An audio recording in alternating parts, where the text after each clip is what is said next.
இந்த வண்டி ஆக்சுவலாக வந்து கொஞ்சம் இந்த வண்டியில் கொஞ்சம் நிறைய அப்பப்போ கொஞ்சம் ப்ராப்ளம்ஸ் அது இது கொஞ்சம் மெயின்டெனன்ஸு இதெல்லாம் கொஞ்சம் இதுவாக இருந்தது.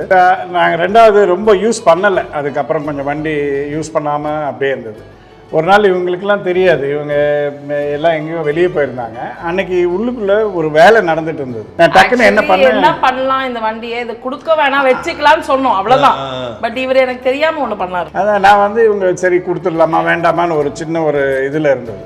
சரி நம்ம கல்யாணம் இது எதுக்கு நம்ம கொடுக்கணுன்ட்டு டக்குன்னு அன்னைக்கு இவங்க யாருக்கும் தெரியாமல் அந்த ஜன்னல் எல்லாம் ஓப்பன் பண்ண சொல்லி கடன்னு ஒரே நாள் சொல்லியா உடைக்க சொல்லியா? அதான் உடைச்சி தான் ஓப்பன் பண்ண அந்த விண்டோ எல்லாம் உடைச்சிட்டு அந்த டோட்டலாக அந்த விண்டோ ஃப்ரேம் எல்லாம் உடைச்சிட்டு உள்ளே ஏற்றிட்டு வரட்டும் பார்த்துக்கலாம், அவங்க வந்த பிறகு பார்த்த பிறகு இனிமேல் யார் எடுக்க போறா அப்படின்ற மாதிரி. எப்படி ஆக்டிவ்ல இருந்துச்சு? ஆக்டிவ்ல இல்ல வண்டி ஓடிட்டு இருந்தது, ஓரளவுக்கு ரன்னிங்ல தான் இருந்தது.